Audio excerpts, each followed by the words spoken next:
He is the great Dark Lord of Mordor, the architect of the Rings of Power, the fall of Númenor, and countless instances of death and destruction are the result of his influence. Yet this dark malice was not immune to one of the most human of emotions, an emotion that would directly lead to his own destruction. Today on Nerd of the Rings, we cover Sauron's fear of Aragorn.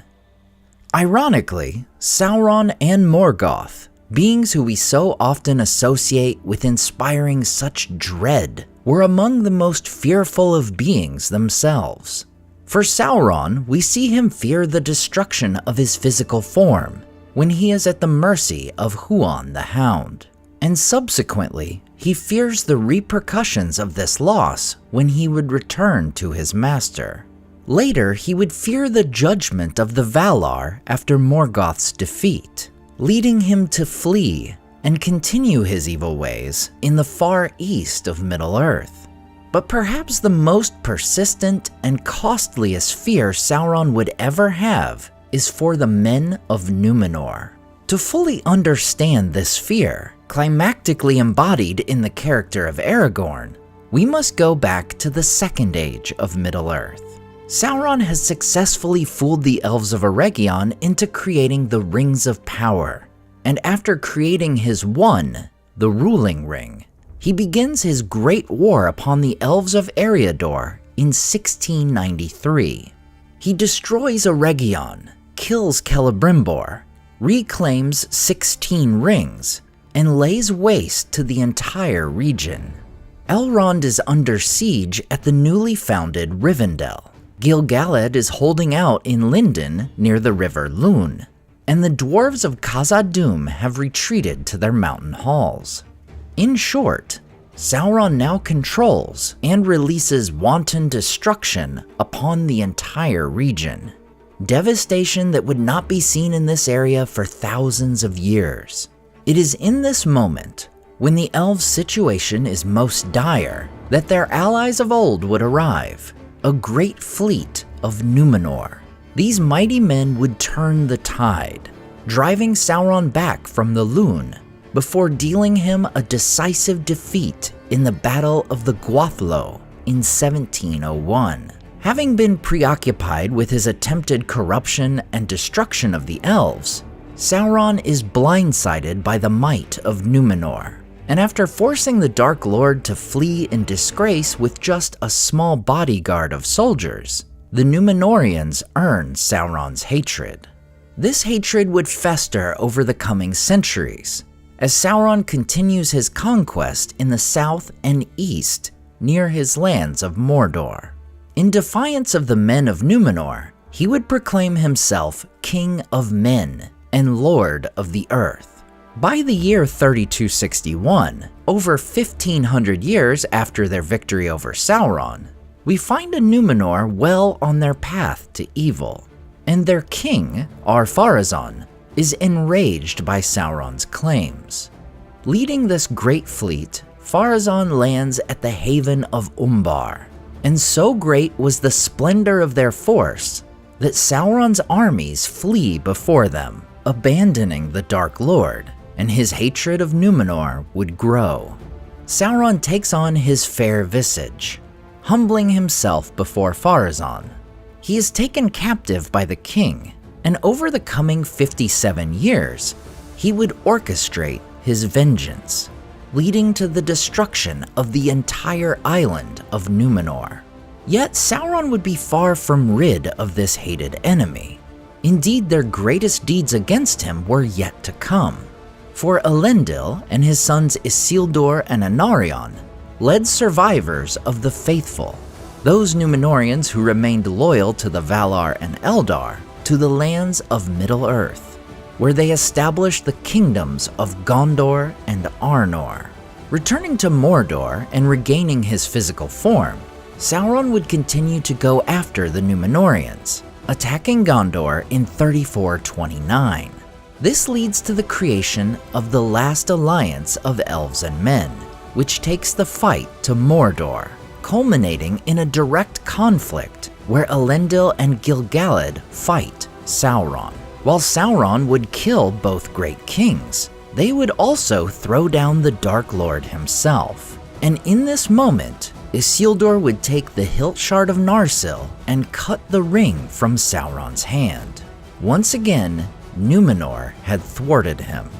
And now, at the hands of Elendil and Isildur, Sauron is left in the weakest state he has ever been. He would be reduced to a spirit of malice for 1,000 years before he can once again take a physical form. Plenty of time to dwell upon the defeats he has suffered, all because of these mortal men who stood against him. Over the coming centuries, Sauron would seek the destruction of these men more than any other race of Middle-earth. We see him or his servants attempting to destroy not only the realms of Gondor and Arnor, but also to snuff out the royal line of Elendil.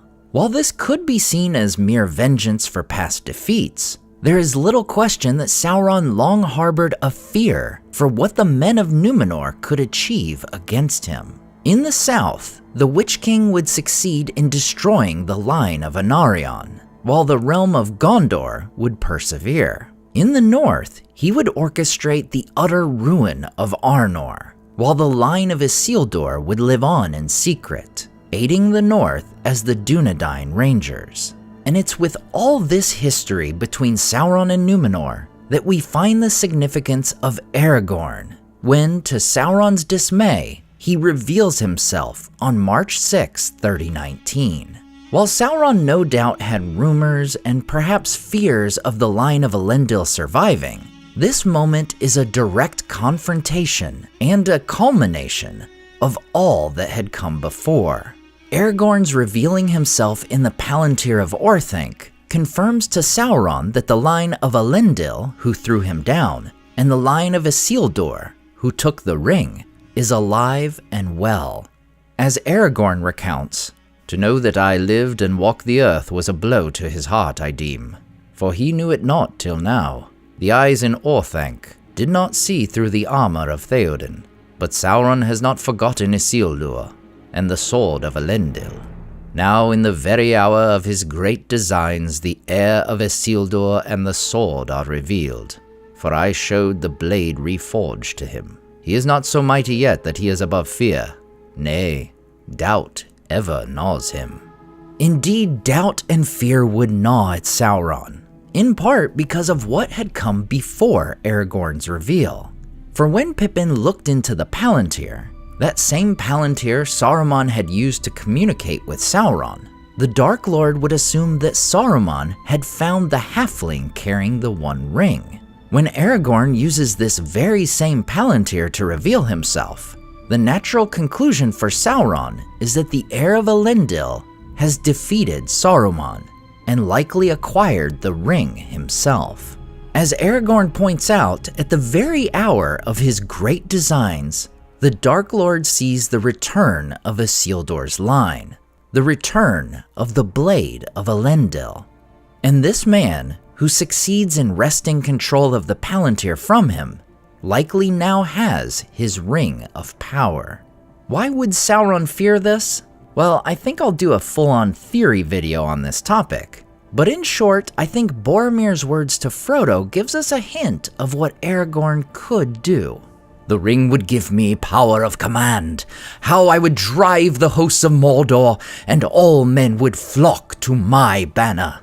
Across the board, Sauron sees a great threat, one that has thwarted him throughout the centuries. So he sends forth his message to Minas Morgul. The attack upon Minas Tirith is to begin.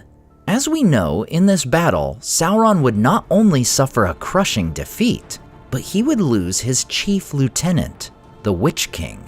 So not only has the heir of Elendil returned, with Elendil's blade, and seemingly now possessing his ring, but that heir has won a great military victory over Sauron, and dispatched his greatest servant. All this culminates in Aragorn's decision to march upon the Black Gate of Mordor. The greatest threat Sauron has encountered in over 3,000 years is marching upon the very place the last alliance once did. which resulted in the loss of his body and his great ring. As Gandalf would state, "We must march out to meet him at once. We must make ourselves the bait, though his jaws should close on us. He will take that bait, in hope and in greed, for he will think that in such rashness he sees the pride of the new Ring Lord. And he will say, 'So, he pushes out his neck too soon and too far. Let him come on, and behold, I will have him in a trap from which he cannot escape. There, I will crush him, and what he has taken in his insolence shall be mine again forever.'" And it is in this act of heroism, where Aragorn is not a prideful ring lord, but a sacrificial lamb, that Sauron's fear finally proves his undoing. His rashness to attack Gondor is nothing compared to his rashness to attack its king. And as a result, Frodo and Sam are able to make their way to Mount Doom, where the ring is destroyed. And unlike Gandalf, who, as we saw in last week's video, was one who was aware of his fear and overcame it, Sauron, one of the most scary and scared beings in all Middle-earth, is undone by the heir of Númenor. But even more so, Sauron is undone by his fear of him. As always, I want to say a huge thank you to all my Patreon and YouTube supporters who make this channel possible. Tom DeBombadil 19, Lissamy the Cinda, Rabbi Rob Thomas, Charles Leisure, CCDC Red Team, Joe Tepper, The Mighty Mim, Andrew Carlisle, Swirled Traveler, Matthew Jeffrey, Viking Lord, Alvin Einbert, Jeremy Daniel Derby, Madame Director, Freya Firestar, Chris and Meg Q, Leo Vittori, Sky Carcass, Slide Belts, Dane Ragnarsson, Berto Berg, Graham Darracott, The Dark-Haired One, Wyland, Z and N, Evely, Kia, Micah Wu, and Debbie. If you enjoyed the artwork in this video, check out the artists in the description to purchase prints of their great work for yourself. Thanks so much for watching, and we'll see you next time on Nerd of the Rings.